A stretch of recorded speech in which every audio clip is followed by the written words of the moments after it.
आज पावसाने ना अक्षरशः नको नको आणली होती. इतका पाऊस पडत होता. म्हटलं आज काहीतरी उद्योग करूनच जाणार आहे.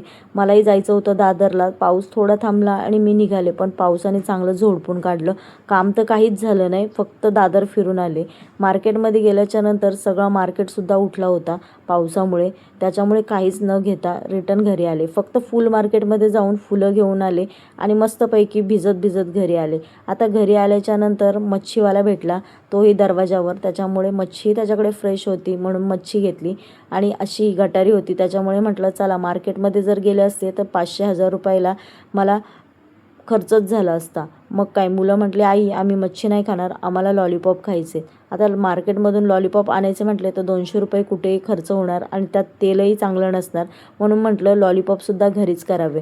मांदेली तर फ्राय करायचीच होती म्हटल्यावर लॉलीपॉप पण फ्राय करून घ्यावं. दादरला गेले होते, ती फुलं इतकी छान वास देत होती ना, त्याच्यामुळे तुम्हालाही दाखवलं.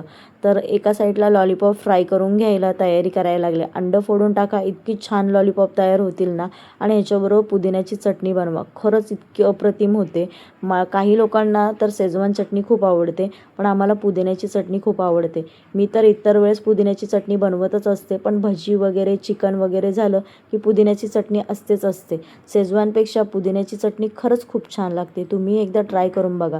मांदेलीला पण मसाल्यामध्ये घोळून ठेवलं होतं, त्याच्यामुळे तिलाही कलर इतका छान आला होता ना, आणि फ्रेश भेटल्यामुळे ती फ्राय करायला खूप छान वाटत होतं. आता लॉलीपॉप एक साईडला मॅग्नेट करून ठेवून दिलं. आता थोडा वेळ भिजलं ना तर हेही इतकं कुरकुरीत होऊन जातं ना.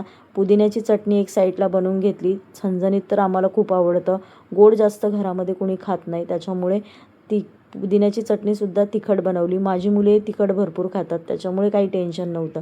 मांदेलीला फ्राय केल्याच्यानंतर इतका भारी स्ट्रक्चर आला होता.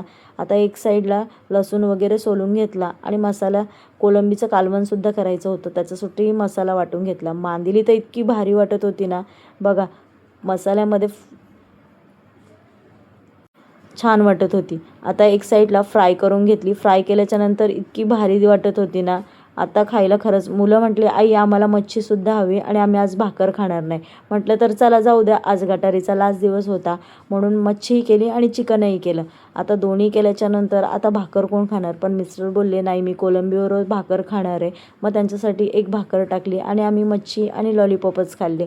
आजचा दिवस तर आमचा खूप छान गेला गटारीचा. तुमचाही घरी आज काहीतरी स्पेशल झालंच असेल ना. उद्यापासून श्रावण महिना चालू होतो आणि श्रावण महिन्यामध्ये खरंच पालेभाज्या इतक्या छान मार्केटमध्ये आलेल्या असतात ना. काही पालेभाज्या तर आपल्याला कळतही नाही की कसल्या आहेत त्या, पण तरीही मार्केटमध्ये आहे ना श्रावण महिन्यात पालेभाज्या खूप छान असतात. आमची गटारी तर खूप छान झाली. संध्याकाळी परत आईस्क्रीमीचा बेत झाला. तुमची गटारी कशी झाली कमेंट्समध्ये मला नक्कीच सांगा. तर चला बाय बाय.